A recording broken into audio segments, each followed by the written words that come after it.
Welcome to Notes from the North with Kyle and Sam.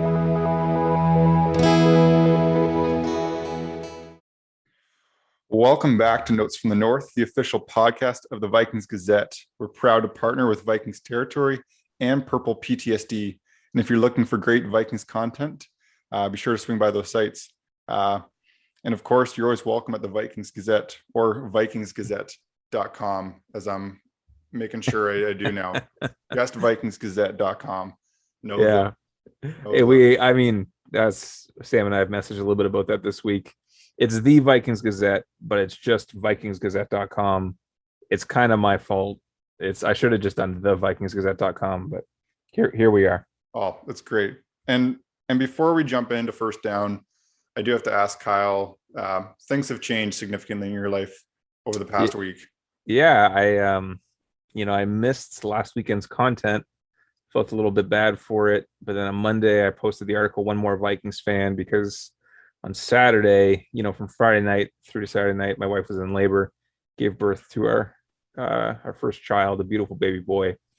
And so I'm definitely tired, changing a lot of dirty diapers. But there's one point during this past Vikings game where, Adrian said, my wife said, mind changing his diaper and stepping away from the TV. Just felt like a relief. I'm like, all right, let's leave this game behind for a few minutes and go change this boy's diaper. It's just what a mess of a game. Yeah, just instead of watching a bunch of poopy diapers to changing one. Yeah, exactly. Yeah.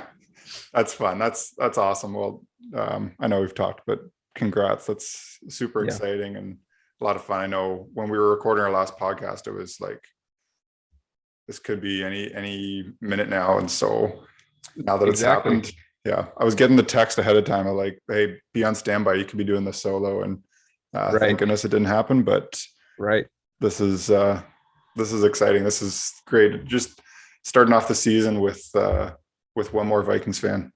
That's exactly it. That's what we need. Cool. Well, let's swing to first down, and I'm actually going to let Kyle introduce this one because it's we're trying out something new here. Yeah, so this one I'm kind of teeing up Sam. So I've got this titled as Sultry Sam's Virgin Eyes. And what podcasters can't see is that Sam and I, we work off a shared Google Doc, and I'm always trying to put in some sort of funny name for Sam. So I've been referring to him as Sultry Sam in these Google Docs. And the Virgin Eyes kind of refers to him being relatively new when it comes to following the Vikings. I mean, newer than probably most folks who follow the team. And so basically just want Sam's perspective, as it'd be fair to say more of a general NFL fan, but someone who has come around to the Vikings within the past year or so since doing this pod. Yeah. And then, obviously he's kind of tuned in a little bit since we've been friends for the past few years, but really kind of more intensely in this past year. And so I just thought it would kind of be an interesting take in a sense. And this was Sam's idea, and it was a good idea just to kind of, without those built-in biases, what did you see? Right. And so we're going to start off on offense. And this question has to do with, what are your impressions, both in terms of it could be individual players or the offense as a whole or the offensive coaches or whatever the case may be. What did you see on that side of the ball? Yeah, absolutely. And yeah, it's interesting. I want to clarify the virgin comment. It's not just about my eyes. Yeah, right. I'm happily married for 4 years. Right. But I do think it is. I did say to Kyle, I think it's interesting because I have started to follow some of these Vikings fans online, and I see them complaining about things. And after watching this game, you kind of start to see a little bit, but I do think that provide a little bit of fresh perspective. In terms of offense, to answer the question, I was really excited to watch Kellen Mond play, and I felt like he met, if not maybe exceeded expectations. I think particularly considering where he was at in terms of practice. I know he'd only been able to practice a few times coming into this game. Yeah. I really enjoyed watching him, and just to have a quarterback who on those, there was a couple of times on those third downs when things weren't open and he was able to scramble and run. That is just so exciting to watch. And I know that Kirk's talked a little bit about running a little bit more and doing that, but obviously that's a skill set that Mond has that is just so valuable for NFL teams, and always enjoy watching quarterbacks get out and do that. Yeah. I mean, I'm a little torn.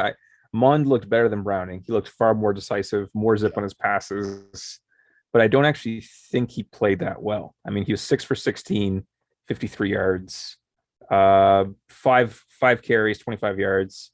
So he did a few things with his legs, but as Sam was saying, he only had the three practices leading up to the game, right? And then he's in there with the twos and the threes, and it's just a mess of a game for the Vikings. And the Little Coob's game plan was very vanilla, just very plain. A lot of runs, just not very much going on at all. I thought overall he looked fine. I think he showed some promise. I don't think he necessarily had a great game, but he was fine. No, for sure. And like for me, there's obviously you can look at the stat line, but like for me, I always pay attention to quarterbacks and enjoy seeing their composure, and like watching Browning, like he was throwing everything high. There were some plays that obviously should have been caught by some receivers that weren't. But just seeing and like watching his game management is something that I was particularly focused on and impressed on. The one thing overall that I just noticed, and I know there's just been so much been made of this offensive line, I do see there's a weakness here, and there's a significant difference I see between the pass, like the way that they handle the pass versus the way that they handle the run, and like it doesn't make sense to me a little bit as a fan. Like I know obviously there's different techniques involved with that, in the sense that with the run you're pushing it forward, whereas pass you're kind of in defensive mode. But it just feels maybe not as strong as night and day, but it just feels like it was something that I was able to really notice as I kind of tuned in on that. Yeah, well, that's been one of the frustrations for Vikings fans for the past few years, and part of it has to do with their overall offensive philosophy, right? So it's a zone run scheme, and it emphasizes offensive linemen who are a little bit, and I say small. We're still talking about guys who are, like Brian O'Neill in a sense is considered a smaller tackle, but he's like 6'6", 310, right? So it's not like we're like a small dude in a normal context, but within the context of NFL offensive tackles, he's relatively small, right? But the idea with his own run, you're going to have guys who are a little more athletic. There's going to be, more double teams, climbing to the second level, that kind of thing. And ideally, if you find that success running, so goes the philosophy, you'll have an easier time with the passing because you're going to get the play action and the bootlegs and the screens and et cetera, et cetera. These kinds of things ideally will slow the pass rush, move your QB, make it harder for the defensive linemen, the linebackers to get home, that sort of thing. Doesn't always work, right? And we had our twos in there today, but it was still frustrating to see Dakota Dozier, who started for us all last year, was just so bad, so bad today. The couple penalties, and it was a mess. For me, I usually don't notice a strong performance on the line. Like that's not something that I do, but you can see a weakness, and that's right. He was a weakness, and I'm trying to focus on positives because there wasn't a whole lot of things. So I when I wanted to break down, I wanted to focus on some of the positive performances by individuals, but certainly he was a glaring weakness when he was in there, and that was painful, especially from someone that, like you said, had the responsibilities that he did last year. Exactly. On defense, was there anything that stood out to you? Yeah, I'm really curious to see what this first unit can do, because the second unit felt like a lot of the same of watching what happened last year. I think that people would say, this doesn't feel like a strong take or anything, but watching Chris Boyd out on cornerback, he had a strong game. Like watching him defend Judy, I think that, and being able to, or watching him kind of match with him, defend that red zone play and the one play down the sideline. I just think that it's really encouraging to see. I think it just points to the depth that they've addressed in terms of the cornerback position over the offseason. I felt encouraged by him. Chris Boyd, he's been around now for a bit. He was a late round pick a couple years ago. And I've always liked him because he carries himself with a fair amount of swagger. He's always been pretty physical, moves well. He, his, like the rest of us, his great strengths are his greatest weaknesses, right? And so he's really aggressive, and sometimes that means he takes bad angles or he gets kind of caught up, with eyes in the backfield or whatever the case may be. But today I thought like Sam, he had a nice game. Jerry Jeudy is a legit NFL wide receiver, like a number one wide receiver. Mhm. I'm not talking about, our fifth cornerback, which he is. He's our fifth corner, probably, matching up with their fifth or sixth wide receiver. Where like he's on their number one man and winning some of those reps. And so that was really, really encouraging. Even though the defense as a whole played poorly, Chris Boyd, I thought, did quite well. Yeah, for sure. No, like you said, a depth piece that's been around for a little bit, but like just to see him match up against, like it felt weird to watch. Kind of the ones goes against the twos in terms of Denver there, and it just felt like I was like, oh man, this is two completely different teams. But like just overall as a whole, I noticed, and I'm really curious to see what it looks like with Danielle Hunter and others to come in, but just like the edge work for the defense, like getting burned on the edge, especially in the first quarter there. I know Wanham was out there, and I like, for me as a fan, I don't always know if it's specifically the defensive end or the cornerback or the outside linebacker, and I'm sure it depends on play to play in terms of who's responsible. But there was a couple of plays where it was like, oh man, there is no one on this edge here.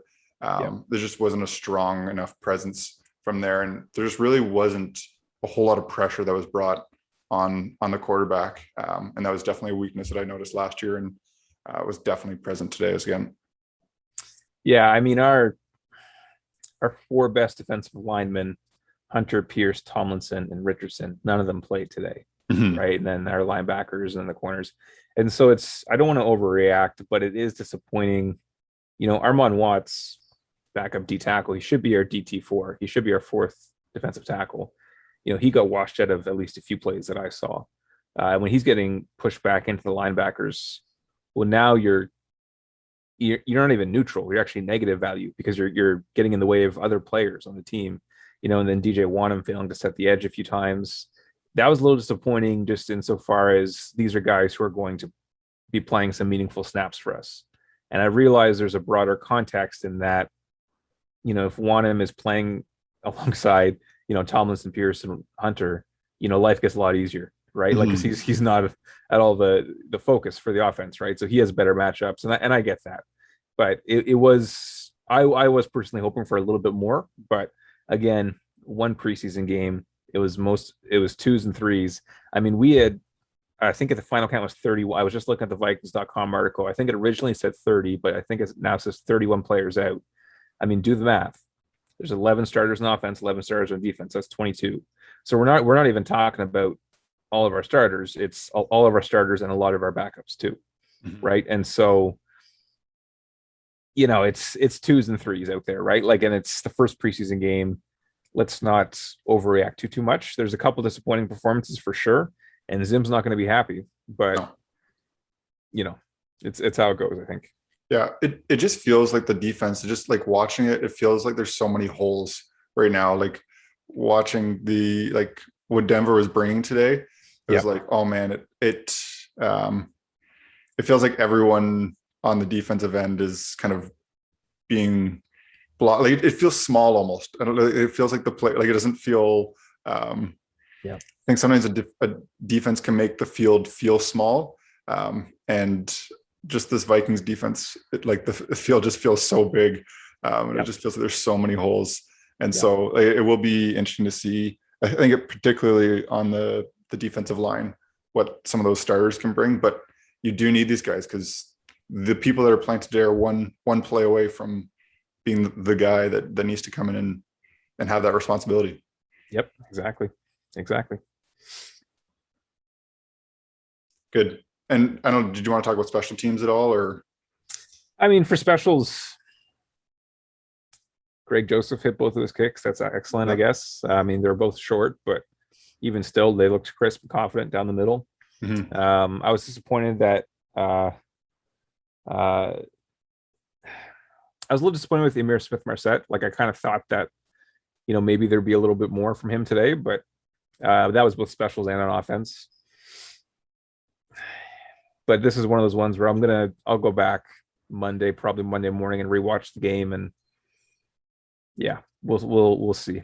We'll see. Yeah, cool. Well, with that, we'll transition to second down here and hear a little bit of what Kyle has to say, just in terms of how this impacts the roster a little bit. And so this is the first game action that we've had. Man, it was fun to watch football. Although by the time I got to the fourth quarter, I was like, okay, this game can wrap up.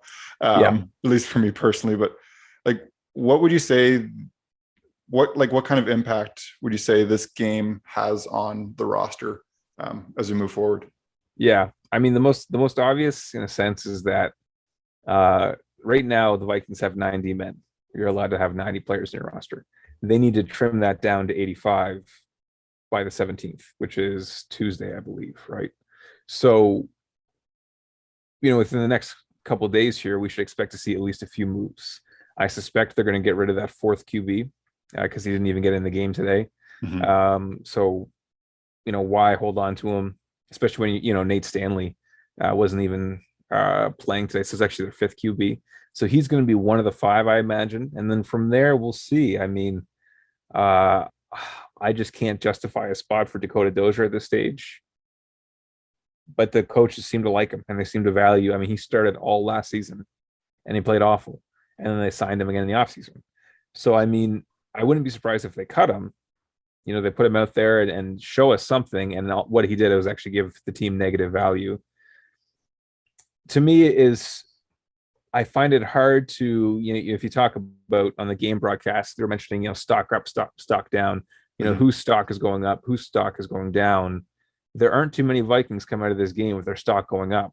Maybe Chris Boyd, maybe Greg Joseph, just in that he didn't make any glaring errors. The boys, there aren't too many who you really felt like they really moved the needle in a positive direction.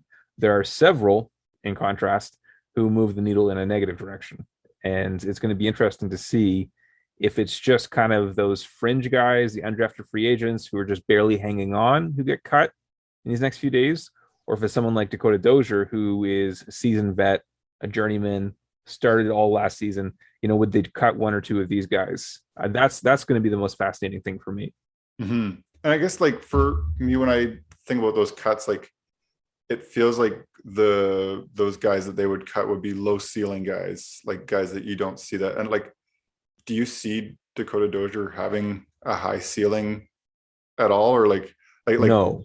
Yeah, no. His appeal is that he's very versatile, right? He can play multiple positions on the offensive line. He's a veteran, and if the coaches seem to appreciate his kind of workmanlike approach, keeps his head down, goes about his business. The coaches like that. And keep in mind that this is a very young offensive line, right? If things go the way we think it'll go, I mean, we're going to have our oldest starting offensive lineman will be Brian O'Neill, who's in his fourth year of his, NFL. So it's nice to have a couple vets around. And so if Dakota Dozier is my 8th or my 9th lineman, someone who can start at different spots, mentor the young dudes, teach them how to work, teach them how to study film, I think that's excellent. I'm completely fine with that, but I do not want him basically anywhere near the starting roster.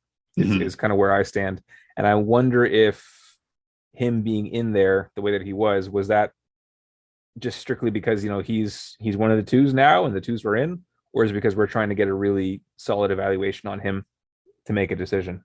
Yeah, that's totally fair. Because it's interesting, right? Like, and I know you could say how much evaluation do they need? He played all of last season, but that was at left guard. Today was at right guard. And so I wonder how much of it, yes, he can play multiple positions. They know that and they like that. But specifically at right guard, how did he perform? And he performed very, very poorly. And so I don't want to participate. I hate the Twitter call outs, meanness, just stupidity, saying all kinds of awful things to these players. I don't want to participate in that at all. Like, I don't, at the end of the day, this is still a dude, still has a family, still got to go, but like, I don't want any of that. But I can see, like the rest of us, that he just isn't an NFL level lineman. At best, he should be one of your backups at best. Yep. No, it's totally fair. And I know the big news that came out before this was just the way that they released the first depth chart, and I know there was at this point we just want to react to anything. How much do you feel like things have been impacted on that first depth chart that's been released? Because I know there's a lot of, it felt like, analysis that was coming from the way that they released that list, and then now this is the first game action that we've been able to see. Honestly, the two things that come to mind for me right now is that, so let's start with the negative, then we'll end on a positive. The negative, in a sense, depending on how you understand this, is that Jake Browning didn't really seize the opportunity that was put in front of him. So he was the backup, and now Kellen Mond looked better, no doubt. Yep. So now it's where before you think, okay, Jake Browning's definitely he's a step ahead. Now at very least it's even, right? And so you could say that maybe Kellen Mond is going, or rather Jake Browning is going down the depth chart and Mond is going up the depth chart. On a positive note, KJ Osborne was a wide receiver 3. And I know he didn't, it's not like he was out there 7 catches, 100 yards and a touchdown, but he had a couple catches, looked crisp, looked confident. He was involved in special teams as well. Keep in mind, this dude didn't get any offensive snaps at all last year, right? And he went out there, a couple nice catches. Cousins has specifically mentioned in a press conference last week, I believe, saying, just Osborne looks a lot more confident, making really good hand catches, right? So not bringing it into his body, but hands right away from his body, strong hands, snatching the ball out of the air, confidence, strength. That's what you want to see from your receivers, obviously. And this is a dude who ran a 4.48 40. So, he's not Tyreek Hill fast, but he's fast, right? And so if the hands are there, we know the speed is there. We've always known that he has the intangibles. I believe he was a captain in college, super well respected, team first guy. I'm very excited about KJ Osborne. We'll see. So that's the two that come to mind right immediately after the game, is that Osborne seems to have further solidified that spot on the depth chart, whereas Browning failed to solidify and has maybe fallen down a little bit on that depth chart. Yeah. I did feel like Osborne, he was the one, like his kick return was noteworthy. Or like it felt like it was like, oh, okay, like this guy can move, and he made something happen. A little bit made something out of nothing. And so I know there's been a lot of conversation with a wide receiver 3 position, and so having someone like that emerge as a potential candidate and seeing him play today, I definitely feel like you said, there was a lot of people that didn't really improve their stock, but he sounds like, and as training camp has been going on, that he's continued to improve and position himself well for that spot. Yes, exactly. Transitioning to third down here and looking ahead, we're done with the Denver game. Thank goodness.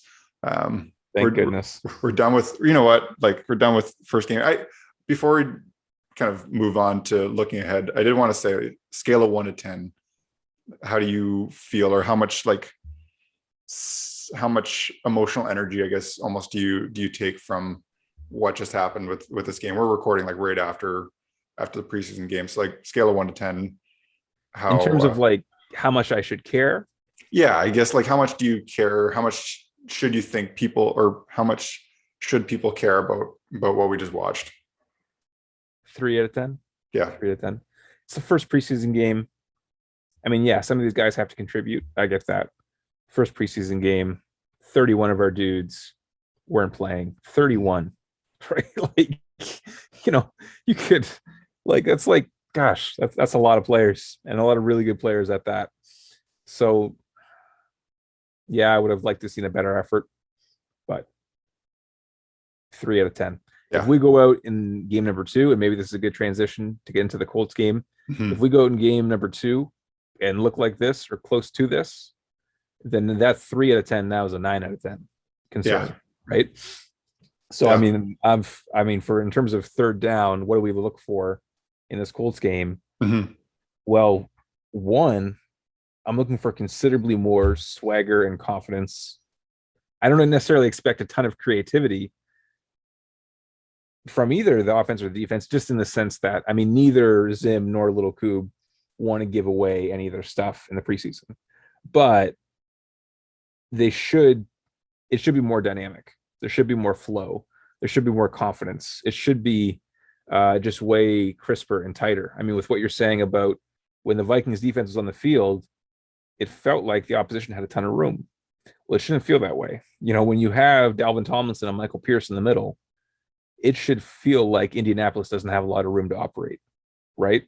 And so I'm looking to see that when with Little Coob and with Zim, kind of not necessarily their game plans or their approach, but overall the feel of each side should feel considerably different.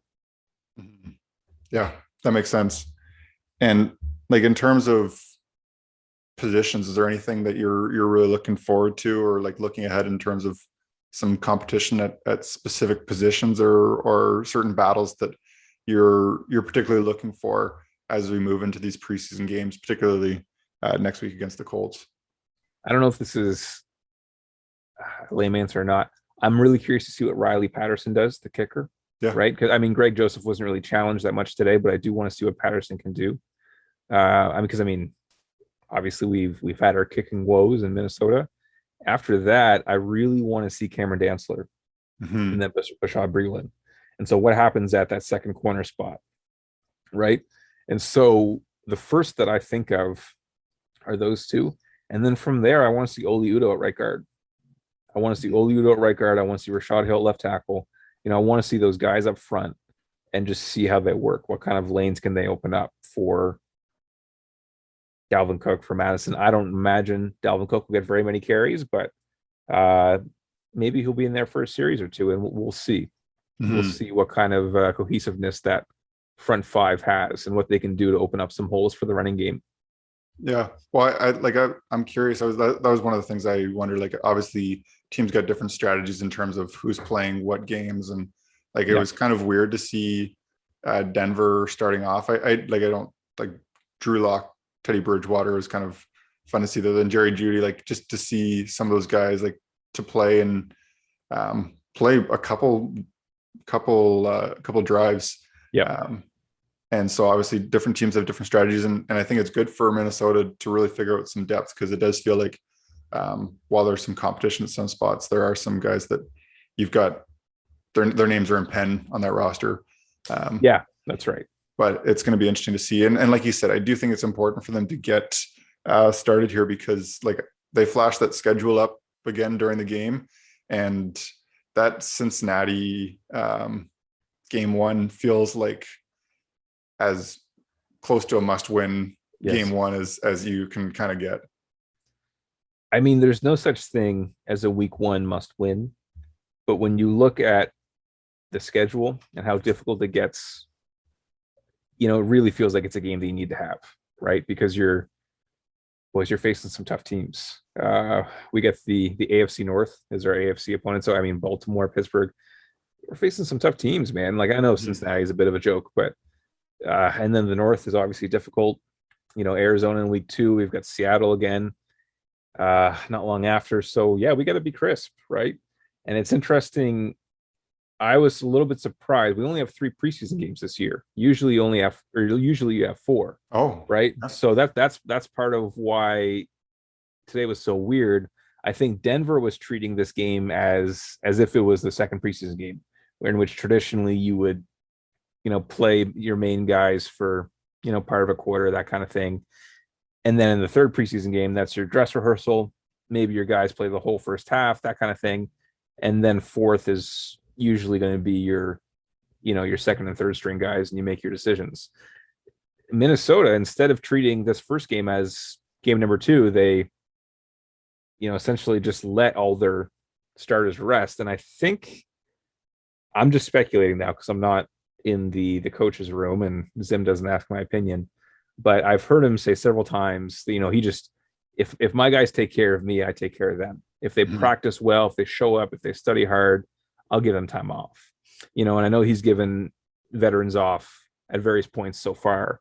And so I'm fine with that approach. I mean, if Harrison Smith has been in the league for like a decade and been elite for that entire decade, if you need to take care of his body a little more, that's fine by me, right? Like I have no problem with that approach. And I assume that's what he was doing today, was just basically taking care of his older dudes, taking care of the starters, giving the twos and threes more chance.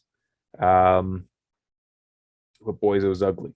So we'll see what the ones can do. I'd imagine the ones next week will get close to the full first half, at least most of them.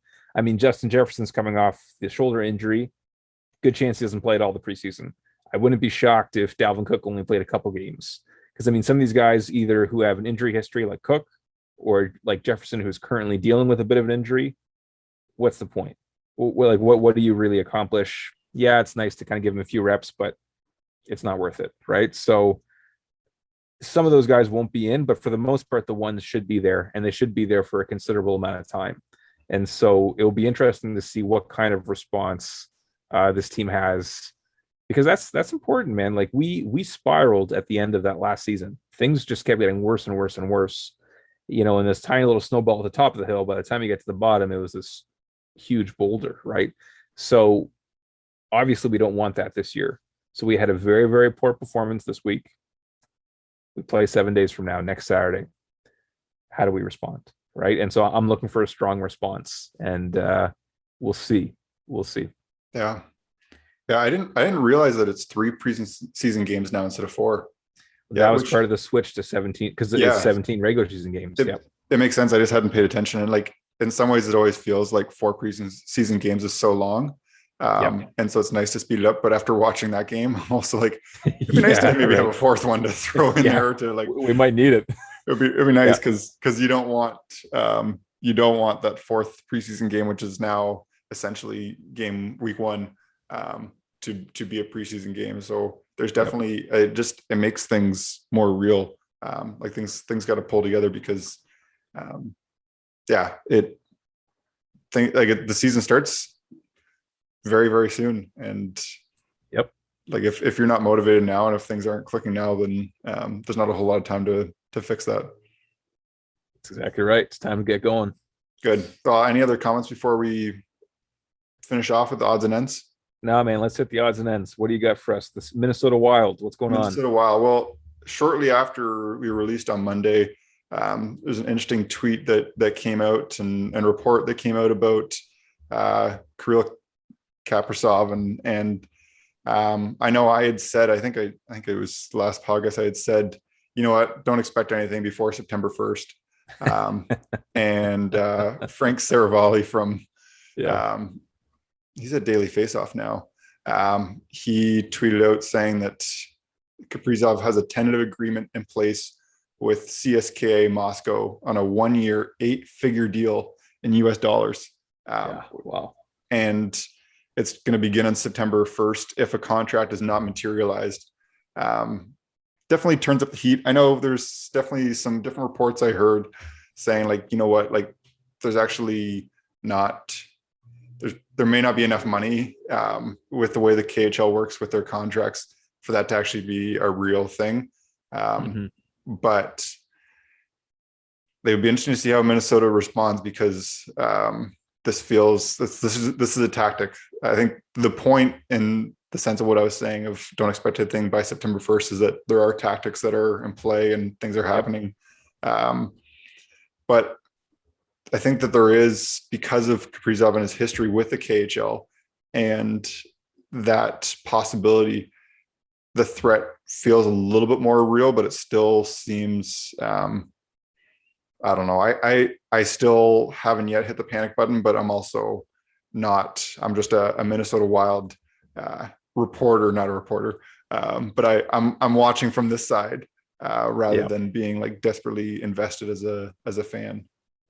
Well, let me put it to you this way, because you kind of opened up this can of worms a little bit earlier when you asked, what's my level of concern, 1 to 10 kind of thing, based off this first preseason game. So I mean, I've got kind of an answer in my mind, but I kind of want to hear your opinion first before I bias you a little bit, maybe. So based off this tweet from Saravelli, what's your level of concern that Kaprizov might actually leave the Wild and play in the KHL? So I think before this tweet, I was at a 2. Now I'm at a 4. Okay, interesting. I was at a 1. Now I'm at a 2. Yeah. I mean, this to me is so. First off, you say who's telling Saravelli this? Mhm. It's probably someone in Kaprizov's camp, Oh right? yeah. This is 100% like his agent or someone. So this to me just seems like kind of like a public pressure, applied to the Wilds. Like, you guys need to come to the table and really play ball here, right? Because I got a legit offer from the KHL. But I mean, like, it's not unusual. So a high profile player who is publicly, it's very publicly well known that he, one, has played in the KHL, and two, could go back if things don't work out. He has a legitimate offer from a KHL team. Well, that's not necessarily news. I mean, the fact that I guess there's a specific team with this 8-figure salary, yeah, okay, interesting enough. So that brought me from a 1 to a 2. But like, I don't know. I'm sure there's all kinds of offers for all kinds of free agents. I mean, Alex Ovechkin was just a free agent before he signed with the Capitals. I'm sure there are KHL teams calling him, right? But I'm Mhm. sure it never really was ever really a thing. Not at this stage. Maybe when he retires from the NHL, he'll go over and play. But Yeah. I just can't imagine. Do you think the Wild could actually lose him here?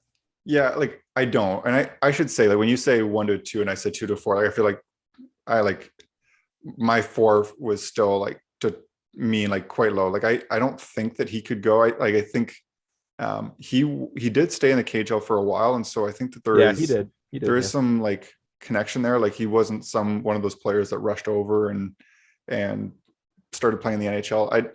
I don't believe he will. But I don't know. It's this hard thing, right? Like GMs get criticized for kind of bending or breaking really to some of these negotiation tactics. I know with the Leafs, Kyle Dubas got criticized for signing William Nylander, who signed like 5 minutes before this deadline. Um, but I think that it's possible. The one thing that makes this interesting, sorry, I should say, I think it's possible he goes, but I don't think it's very likely. Right. I'm not concerned. Yep. I know that the term has been a little bit of an issue. Apparently, Mhm. Minnesota was only interested in a 7 or 8 year deal. Now it's changed a little bit. And I do think that Saravalli also had an article that came out this week just talking about the nature of the salary cap for the next several years. Yeah. I don't know if you heard this or saw this, but basically, because of the way that escrow works with the NHL, the cap is only going to climb $1 million each offseason until like 2026, 2027. Is that right? Right now, the players are in like a well, they're still figuring out the final calculations for this season, but they're at like a $1.1 billion debt to the owners Right. because they've negotiated for the salary cap to continue to go up. Yet they're still splitting 50-50 in terms of revenue. And because of COVID and how it's all impacted everything, Yeah. there's just this huge deficit that they're sitting at right now. And so with year 3 and 4, this is the thing with those buyouts, with Parise and Sutter. When those numbers artificially, like, well, they're not artificially, but they go up without any change to their roster in a sense. Like, you can say, you know what, we'll just sign these guys and we'll figure it out later.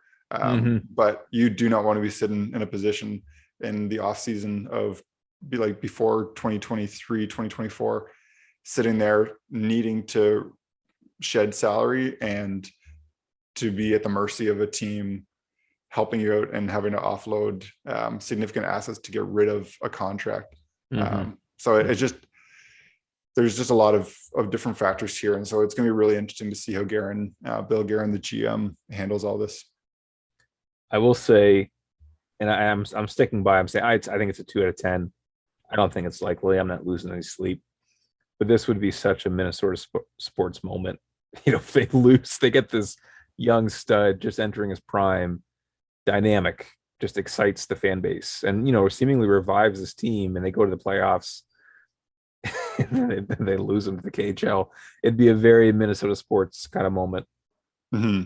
Well, I do think like they basically, the way I see it, they've got 3 chunks of time. They've got the next 2 years when they've got a lot of room on this cap space. And they've got some guys that are locked up there. And it feels like maybe you just go for a run of it in the next 2 years.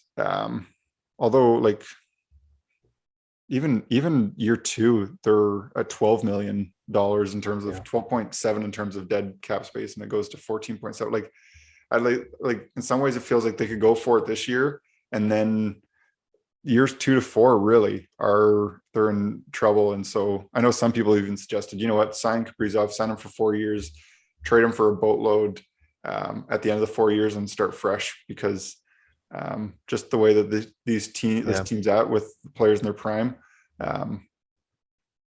or a lot of these guys even beyond their prime or on the second half.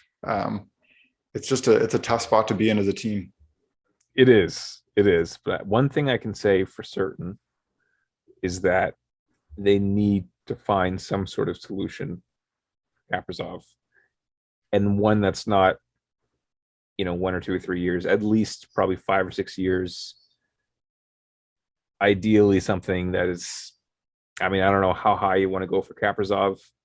Would 7 or 8 million be reasonable? Something like that would be good in my mind. You just can't lose him. Can't lose him. Yeah, right. Yeah, I think it seems like 5 years. Like I say, like it feels like after year 4, that's when some decisions can be made here. That's right. But that's yeah, right. he definitely can command a lot of money, which is wild to think that he's coming off this entry level deal and is going to make this amount of money. But he's highly skilled. It's a good pun there. You see that? I missed it. It's wild to think.